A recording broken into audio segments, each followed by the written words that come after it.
Karena jujur orang awam pada umumnya, saya sebelumnya ya, melihat halal itu sekedar, oh dagingnya halal, oh ini nggak ada alkoholnya.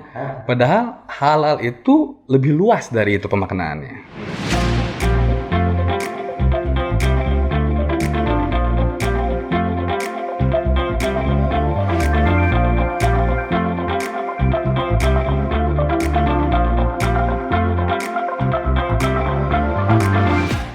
Assalamualaikum Mas Lutfi. Waalaikumsalam Mas Daryl. Saya bingung kenapa mesti balik ke Indonesia.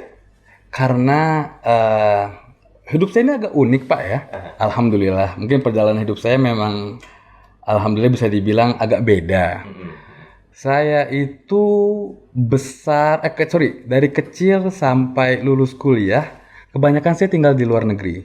Oke. Karena tugas orang tua juga, saya pernah tinggal beberapa tahun di Mesir, Oke. saya pernah tinggal beberapa tahun di Jepang, lalu saya merantau kuliah di Amerika, dan akhirnya saya decide untuk pulang ke Indonesia.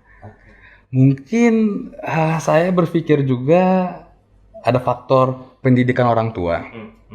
Saya dididik dalam keluarga yang menjunjung tinggi keislaman, menjunjung tinggi nasionalisme juga. Jadi walaupun saya melalang buana, alhamdulillah keluar, tetap aja makannya tempe di rumah. Tetap juga makan sambal, tetap juga dalam bahasa Indonesia yang baik dan benar. Jadi alhamdulillah saya ngomong Indonesia cukup lancar lah ya. Lancar ya. Ohio State University. Ohio State University, Pak. Ambil jurusan apa di sana? Saya dulu ambil International Business. Oh, emang udah kecintaan bisnisnya kuat apa gimana sih? Karena latar belakang saya pindah-pindah negara, jadinya saya merasa wah ini kayaknya saya pengen masuk ke ranah dunia bisnis, tapi yang berhubungan sama antar negara gitu Pak. Oke. Jadi alhamdulillah sampai sekarang pun kerjaan saya, pengalaman kerja saya berhubungan dengan international business. Jadi Dan itu bisa diterapkan di Indonesia. betul. Jadi setelah saya kuliah di sana, saya merasa itu saya punya kewajiban, Pak. Utang ya. Utang, kayak maksudnya Dia terhadap bangsa. saya bukannya gimana ya? Saya merasa saya bangga jadi orang Indonesia.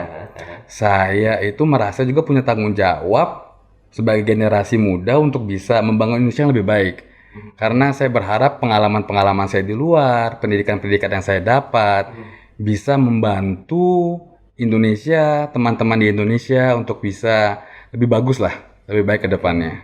Dan saya juga punya mimpi, saya ini dari kampung Mas, saya dari Lombok, orang NTB. Jadi saya tuh dari dulu bermimpi saya bisa balik, give back to my community gitu loh. Bisa membangun kampung halaman saya, bisa membangun Lombok, bisa membangun NTB.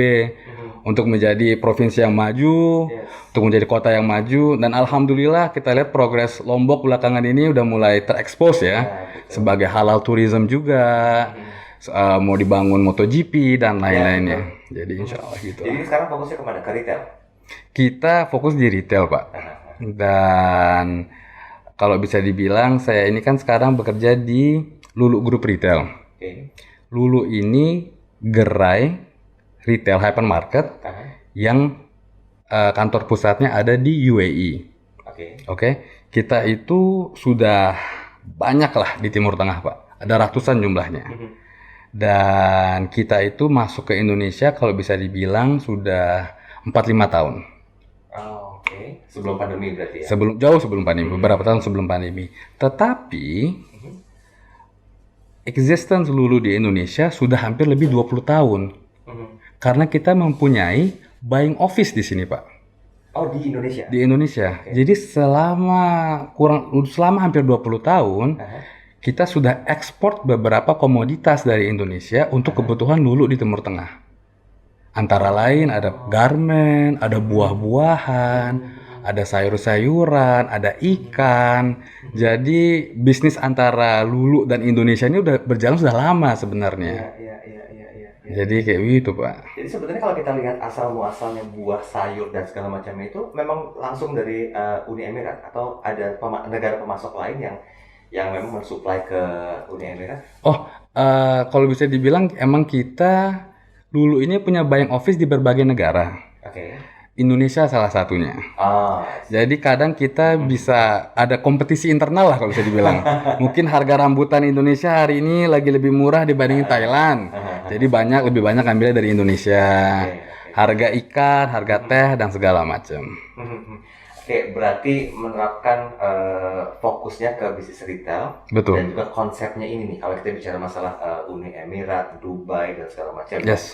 Karena saya pernah ketemu dengan banyak orang yang pelaku retail di bidang yang sama. Siap. Itu mereka bilang begini, Mas Daril, enaknya adalah orang itu yakin dengan konsep halalnya sendiri. Betul. Nah, kadang-kadang itu membuat orang itu tidak blur ya. Betul. Dalam artian begini Mas Lutfi, ketika orang non-muslim mungkin di Jepang, di Australia atau di negara lainnya bicara masalah halal, satu hal yang terbersih dari mereka adalah ini pasti bersih, sehat, dijaminkan gitu loh. Betul. Nah, yang ingin saya tanyakan ke Mas Lutfi, definisi halal Mhm. di perspektifnya Mas Lutfi itu seperti apa sih? Kalau kita kaitkan dengan So- Lulu logistik ini. Oke. sendiri. Ini pertanyaannya bagus, Mas. Mhm. Karena jujur orang awam pada umumnya, saya sebelumnya ya, melihat halal itu sekedar, oh dagingnya halal, oh ini nggak ada alkoholnya.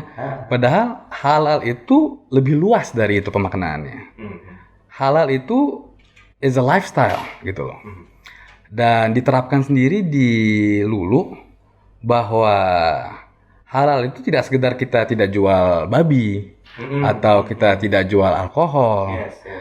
Tapi bagaimana kita sanitasi, penerapan karyawan, dan banyak hal-hal lainnya itu yang kita asosiasikan dengan kehalalan, karena halal itu adalah bagian dari gaya hidup, lifestyle, yang memberikan dampak positif kepada orang itu sendiri atau institusi itu sendiri dan lingkungannya. Jadi itu yang Pak Lutfi, Mas Lutfi pilih. Betul.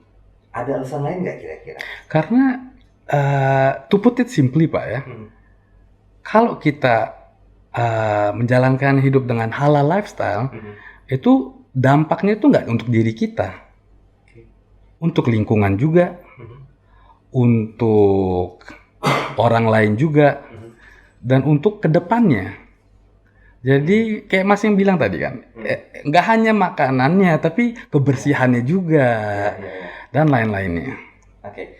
Mas Lutfi, Presiden Jokowi sekarang lagi menggiat-giatkannya pergerakan positif untuk pelaku UMKM. Betul. Pak Mas Duki juga begitu. Dan Betul. juga banyak penggiat ekonomi Betul. lainnya. Tapi kan ini semua tidak lepas dari rantai pasok ya. Betul. Dari hulu hingga hilirnya. Betul. Yang notabene itu mereka kepengen satu hal yang jelas. Tentang Betul. sertifikasi produk, sertifikasi halal, keterlibatan MUI, segala macamnya. Betul. Dari apa yang Mas Lutfi dapatkan di pendidikan ketika berada di Ohio State University, melihat hal itu sebagai sebuah apa sih di Indonesia sendiri? Oh, maksud saya kalau misalnya ini sebuah gebrakan menurut saya malah Pak. Gebrakan. Karena kita udah semakin aware sekarang, Iya. sampai ke Pak Jokowi sendiri gitu loh. Betul. Ya nggak sih? Kita udah semakin aware betapa pentingnya konsep ini, sertifikasi ini, halal ini, sampai penggerakan dari MUI pun sudah semakin intens, Yes. berbeda dari sebelumnya Pak. Betul. Saya sendiri punya pengalaman. Saya pernah mendampingi tim MUI Indonesia untuk inspeksi kehalalan RPH Lulu di India. Oke. Kita punya RPH daging kerbau di India, Pak. Jadi saya mendampingi tim MUI, kita ceklah ke sana. Saya yang nggak ada pengalaman sama sekali, kaget. Kenapa? Karena saya kirain mereka ngecek, oh ini dipotongnya pakai bismillah, pakai ini orang segala macam baca al-Fatihah. No, enggak. Semua hal-hal detail dicek sama MUI, Pak. Sampai ini berasnya yang dipakai untuk ngetes, ini bahannya apa, ininya apa, plastiknya kayak gimana, posisinya kayak gimana. Saya langsung terkesima. Kayak Masya Allah, gila maksudnya ternyata sedetail itu mereka ngeceknya. Dan itu jujur saya bangga. Karena kan ya walaupun perusahaan Lulu tetap seorang Indonesia. Yes. MUI lembaga Indonesia. Dan mereka inspect to that extent, itu Masya Allah Pak, istimewa Pak. Ya, di awal ini saya memang fokus ke membahas masalah halalnya sendiri ya, Oke. Mas Lutfi ya. Sebelum kita bahas masalah Lulu Group Internasional. Boleh Pak, siap. Nah, kemudian masuk ke Indonesia. Itu tahun berapa Lulu Group? Lulu Group yang mana ya? Ekspornya apa yang Yang sekarang yang retailnya yang Pak? retailnya lebih ke retail sekarang ya. Karena kita operasinya ada dua lini kan tadi saya bilang. Oke, Jadi ada yang emang retail hypermarket kita, ada juga yang ekspor yang udah lama. Oke, yang retail dulu deh. Yang retail dulu ya. Retail kurang lebih dari 5-6 tahunan, Pak. 5 sampai 6 tahun. Yes. Dan sebelumnya memang fokusnya Di fokus hanya untuk ekspor ke kebutuhan retail di Timur Tengah. Oh. Jadi kalau saya boleh sedikit share juga, Lulu ini emang dibuka di negara-negara Islam, Pak.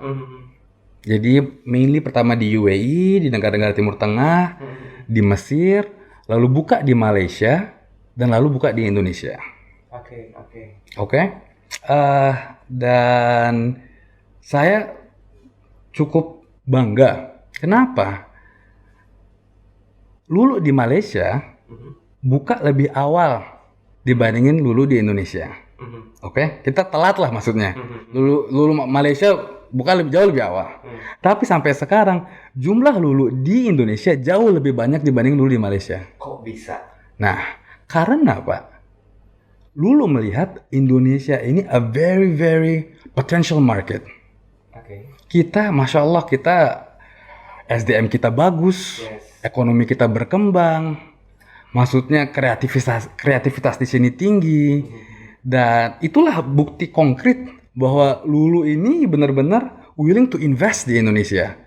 Mas bayangin Malaysia, bukannya saya mau compare negara ya, Tapi benchmark juga boleh ya? Iya, maksudnya Malaysia aja lebih awal cuma ada 2. Kita di Indonesia udah jalan 5, mau 6 sekarang. Dan even lebih spesifik lagi, Mas ya, di masa pandemi, orang-orang lain pada tutup gerainya. Kita buka 2 gerai baru. Itu yang saya mau tanya tuh. Maksudnya Masya Allah, karena kita melihat ini momentum malah. Dan ini, ya Allah, kita mau bantu orang-orang dapat pekerjaan, kita mau bantu orang-orang jual bahan baku, supply dan lain-lainnya. Dan ini kita lihatnya sebagai momentum. Dan itu bukti konkretnya. Mas bayangin sendiri, masa pandemi loh. Orang mungkin kompetitor lain pada tutup tokonya. Kita malah melihat itu sebagai opportunity. And we took it. And we did well, alhamdulillah. Alhamdulillah. By the way, 2020 sempat ada rencana bikin 100 cabang ya di Indonesia ya? Kedepannya. Ke depan. Yes, bukan specifically di tahun 2020, tapi rencana kedepannya kita akan membuka sampai 100 cabang terlebih dahulu. Mas Lutfi, kalau saya ajak Mas Lutfi untuk menggunakan helicopter view ya, apa sih yang mungkin menjadi satu potensi lah? Kok mau gitu loh buat di Indonesia? Apakah mungkin pertimbangannya karena masyarakat muslimahnya terbesar? Betul. Ya, satu di antaranya mungkin itu. Salah satu terbesar di dunia. Apa lagi yang mungkin? Karena secara market antara konvensional dengan syariah ini yang memang mereka punya hulu ke hilirnya menjaminkan produk halal itu kan bersaing pastinya dengan yang konven. Apa yang menjadi satu pertimbangan? Kalau Mas bisa lihat datanya sendiri ya, selain kita populasi Islam yang sangat besar, selain kita ekonomi yang berkembang, juga exposure ekonomi syariah itu semakin besar di Indonesia. Banyak orang semakin aware betapa pentingnya halal, betapa pentingnya syariah ekonomi. Bank-bank syariah merajalela. Banyak hal yang berbau syariah, yang berkonotasi dengan syariah itu semakin marak di Indonesia. Dan ini nggak usah jauh-jauh. Kita lihat MES sendirilah. MES ini semakin menggebrakkan Indonesia dengan kerjasamanya, dengan programnya. Ini simple reason gitu loh. Hypermarket sudah pada mulai berguguran.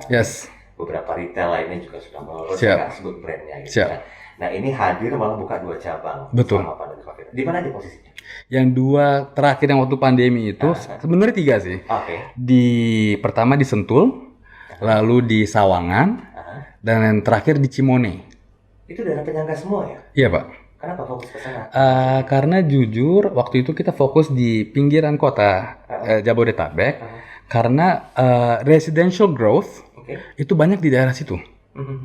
Jadi kalau Mas lihat pertumbuhan residensial di Jabodetabek, mungkin di pusat kota sudah udah mentok. Iya, iya. Tapi perumahan di Depok semakin menambah, perumahan di Bogor semakin banyak, di Tangerang. Jadi kita berusaha nge-cap those new market.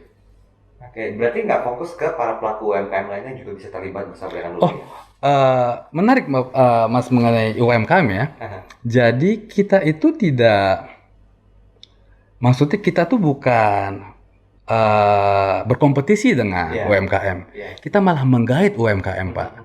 Jadi kalau misalnya Mas ada kesempatan ke Lulu, Mas akan nanti ketemu sektor UMKM di Gerai Lulu. Jadi dan kita banyak utilize UMKM, pelaku UMKM di daerah tersebut. Oh, Let's say di Sawangan nih, di Depok. iya, iya. Jadi UMKM di sekitar situ banyak yang jualan di Lulu. Oke, oke. Jadi kita juga berusaha menggait para pelaku UMKM karena ini juga kita gak bisa pungkiri bahwa micro businesses itu perlu dijunjung tinggi di Indonesia. Oke. Para pelaku-pelaku bisnis kecil ini harus menjadi ujung tombak bisnis kita ke depannya. Oh, oke. Dan Saya baru meng-capture ya bahwa ternyata ini sebetulnya bukan rivalitas bagi para pelaku betul, UMKM. betul. Kita harus menggait Iya, mereka. karena agak ngeri juga loh. Yes, Mas. maksudnya ketakutan ini kan giant tiba-tiba kesian dong mereka. Iya. Nggak mau. Dan yang menarik lagi ya, Mas, ini salah satu achievement buat kita semua. Jadi kita waktu itu pernah melaksanakan program, Aha. kita ekspor produk-produk UMKM untuk kebutuhan Lulu di Timur Tengah. Jadi Mas bayangin, saya misalnya pelaku UMKM nih, mereka merasa oh saya bisnismen kecil dan segala macam, tapi barangnya mereka bisa dinikmati di Dubai, di negara-negara Timur Tengah. Betapa bangganya mereka. Iya, iya. Jadi pelaku usaha, wah gila cuy, barang gua masuk di Dubai, di Saudi. It's such an amazing achievement. Yes. Gitu loh. Dan itu jujur salah satu achievement juga buat kita sebagai jembatannya gitu. Lulu menjembatani pelaku UMKM di Indonesia Iya, iya. untuk bisa ekspor ke Timur Tengah. Oke. Karena halal itu tidak hanya sekedar cap di packaging, Pak. Halal itu lifestyle.